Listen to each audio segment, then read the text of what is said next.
हे प्रभु, जय श्री राम। साहिब उदास भय दास, खास खीस होत। मेरी कहाँ चली हो, बजाए जाए रहो हो। लोक में ना ठाऊं, पर लोक को भरोसो कवन। है तो बलि जाऊं, राम नाम ही तेल हो। कर्म स्वभाव काल काम, मोह लोभ मोह। ग्राहयति गहनी गरीबी, गाढ़े गहो हो। छोरी बेको महाराज, बांधी बेको कोटि भट।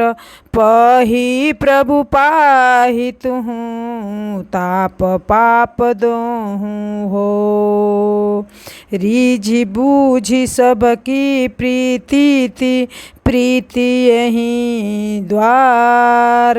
दूध को जरियो पियत, फूकी फूकी महो अहो। रटत रटत लयो, जाति पाति भांति घटियो। जूठनी को लालची चहो न, दूध न हो अहो। अनत चहो न भलो, सुफत सुचाल चलियो। नीके जिय जानी यहाँ भलो वन चहो अहो। तुलसी समुझी समझाओ, मन बार बार। अपने सो नाथ हो, सो कहीं निर्भहो हो। जब मालिक उदासीन हो जाता है, तब खास नौकर भी बर्बाद हो जाता है। फिर मेरी तो बात ही क्या है। मैं तो डंके की चोट दुख में बहा चला जा रहा हूँ। जब मेरे लिए इस लोक में ही कहीं ठोर नहीं है, तब परलोक का क्या भरोसा करूँ। हे श्री राम जी, मैं आपकी बलैया लेता हूँ। मैं तो एक आपके नाम ही के हाथ बिक चुका हूँ। मेरा लोक परलोक तो उसी से बनेगा।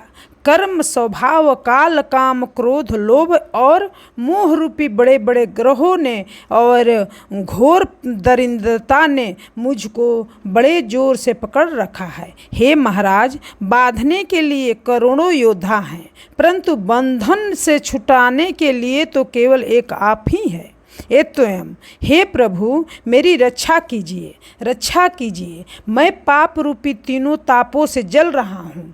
अपनी मेरी रक्षा कीजिए, रक्षा कीजिए। मैं पाप रूपी तीनों तपों से जल रहा हूँ। अपनी कृपा दृष्टि की सुधा वृष्टि से इन तपों को शांत कीजिए। हे प्रभु, दूसरे किसी के पास जाऊं, सबकी रीझ बूझ और प्रीति विश्वास एक आपके ही द्वार पर है।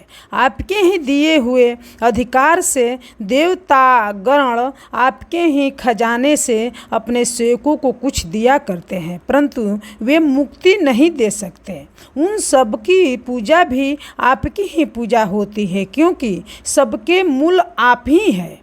मैं तो दूध का जला मट्ठा भी फूक फूक कर पीता हूँ। भाव यही कि आपको छोड़कर दूसरों को भजने से कभी परम सुख और दिव्य शांति नहीं मिलेगी। इसलिए बहुत सावधान होकर चलता हूँ। सुख के लिए देवताओं को पुकारते पुकारते हार गया और जाति पाति तथा चाल चलन सभी से हाथ धो बैठा। इसलिए अब मैं केवल आपके जूठन का ही लालच हूँ। मैं दूध से नहीं नहाना चाहता। भाव मुझे स्वर्ग के ऐश्वर्य की इच्छा नहीं है। मैं तो केवल आपके चरणों में पड़े रहना चाहता हूँ। मैं और कहीं दूसरों की शरण लेकर सुख मार्ग पर अच्छी चाल चलकर अपना कल्याण नहीं चाहता हूँ। और यहाँ आपके शरण में मैं आदर न पाकर भी अच्छी तरह हूँ। आपके अनोखे बिरद के भरोसे निर्भय और निश्चिंत पड़ा हूँ। तुलसी ने समझकर अपने मन को बार बार समझा दिया है और वह अपने नाथ से भी कहकर निश्चिंत हो गया है कि उसका निर्वाह आपके ही हाथ में है। बोलिए राजा रामचंद्र